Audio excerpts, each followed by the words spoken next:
BJP से लेकर India गठबंधन तक के नेता राहुल गांधी पर सवाल खड़े कर रहे हैं। If you noticed a statement of the foreign minister, he said China is much more powerful than us. If China is much more powerful with us, how can I pick a fight with them? मतलब at the heart of the ideology is cowardice.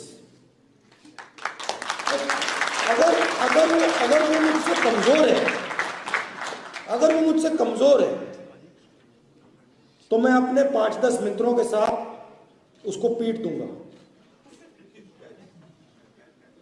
मगर अगर वो RSS वालों से तगड़ा है तो फिर भाग जाते हैं। और सावरकर ने अपनी किताब में लिखा है, अगर आपने पढ़ी हो, उनकी किताब है, उसमें लिखा कि एक दिन उन्होंने और उनके 5-6 मित्रों ने एक मुसलमान व्यक्ति को पीटा और उस दिन उनको बहुत खुशी हुई। राहुल गांधी के आरएसएस और सावरकर पर किए गए हमले के बाद इंडिया गठबंधन से ही विरोध के सुर निकलने शुरू हो गए हैं।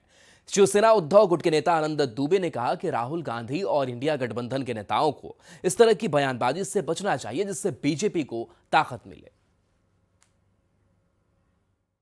हम स्वच्छता की राजनीति करने वाले लोग हैं, नकारात्मक बातें हमें नहीं करनी चाहिए। हम आदरणीय राहुल गांधी जी को भी यही निवेदन करेंगे कि आप वीर सावरकर जी पर, आरएसएस पर बातें न करके भारतीय जनता पार्टी को घेरने का काम करिए। भारतीय जनता पार्टी का जो कुशासन है उसको समाप्त करने की बात कीजिए। जिस प्रकार एक अहंकारी और तानाशाही सरकार केंद्र में और राज्य में बैठी है, उससे कैसे लोगों को निजात दिलाई जाए, कैसे लोगों की जिंदगियों में खुशियां लाई जाए, उसके लिए राहुल गांधी जी लड़ाई लड़ते रहते हैं। भारतीय जनता पार्टी को बल न मिले, भारतीय जनता पार्टी को किसी वजह से ताकत न मिले, ऐसे किसी भी बयानबाजी से कांग्रेस पार्टी को भी और कांग्रेस के साथ साथ इंडिया गठबंधन को भी बचना चाहिए। लोकसभा में नेता प्रतिपक्ष राहुल गांधी के कोलंबिया में दिए गए हालिया बयानों पर बीजेपी के राष्ट्रीय प्रवक्ता नेता सैयद शाहनवाज हुसैन ने कहा कि राहुल गांधी इस बात पर अड़े हैं कि जब भी वे विदेश जाएंगे भारत को बदनाम करेंगे। भारत के लोकतंत्र की चर्चा पूरी दुनिया में होती है। भारत में लोकतंत्र की जड़ें मजबूत हैं, लेकिन वे विदेश जाकर भारत का अपमान करते हैं। राहुल गांधी ने इस बात का ठेका ले रखा है कि जब भी वो विदेश जाएंगे, ये जिद ठान रखी है कि वो भारत को बदनाम करेंगे। भारत की डेमोक्रेसी की चर्चा पूरी दुनिया में होती है। भारत में लोकतंत्र की जड़ें मजबूत हैं, लेकिन राहुल गांधी विदेश जाकर भारत के लोकतंत्र का अपमान कर रहे हैं। वो भारत का अपमान कर रहे हैं। किसी भी शर्त पर ये स्वीकार नहीं है। डेमोक्रेसी को एक बार खतरा हुआ है, जब इमरजेंसी लगी थी, वो कांग्रेस के दौर में लगी थी, जब संविधान खतरे में आया था, देश खतरे में आया था। आज डेमोक्रेसी पूरी तरह मजबूत है, आज भारत में लोकतंत्र है, लेकिन राहुल गांधी एक एजेंडा के तहत भारत को बदनाम करना चाहते हैं, जो कहीं से स्वीकार नहीं है।